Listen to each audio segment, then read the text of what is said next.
नमस्कार, legally speaking के digital platform पर मैं नेहा आप सभी का स्वागत करती हूँ। आज हम आपको बताएंगे राष्ट्रीय सुरक्षा अधिनियम 1980 यानी नेशनल सिक्योरिटी एक्ट 1980 के बारे में, जिसे आम बोलचाल की भाषा में रासुका यानी राष्ट्रीय सुरक्षा कानून के नाम से भी जाना जाता है।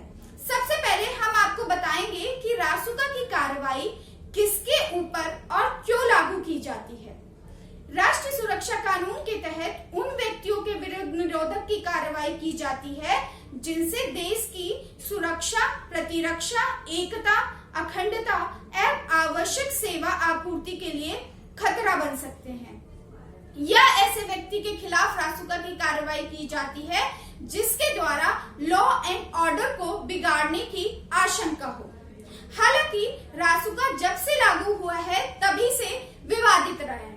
इसके दो कारण हैं। पहला, राजनीतिक दुर्भावना यानी इस कानून का पॉलिटिकली मिसयूज करने के आरोप लगते रहे हैं। दूसरा, इसने तीन चीजों के अगेंस्ट जाके काम किया है। ये तीनों बातें कौन सी थी, इसको शॉर्ट में बताऊं तो पहली चीज, यह कानून भारतीय संविधान के भाग 3 में जो हमें फंडामेंटल राइट्स दिए गए हैं, यह उसके अनुच्छेद 22(1) का उल्लंघन करता है। कैसे? अनुच्छेद 22(1) में कहा गया है कि गिरफ्तार व्यक्ति को तत्काल गिरफ्तारी के कारण जानने का और पब्लिक प्रोसिक्यूटर चुनने का अधिकार है, लेकिन रासुका के तहत गिरफ्तार व्यक्ति को ऐसा कोई राइट नहीं दिया जाता।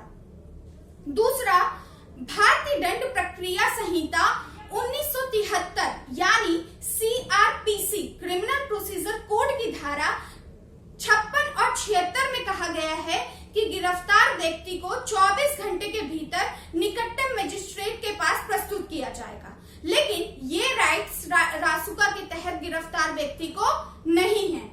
और तीसरा, NCRB यानी नेशनल क्राइम रिकॉर्ड ब्यूरो के जो आंकड़े होते हैं उनमें रासुका के तहत की गई कार्रवाई दर्ज नहीं होती, क्योंकि FIR नहीं होती, और जिनकी FIR नहीं होती है तो वो NCRB में दर्ज नहीं होते।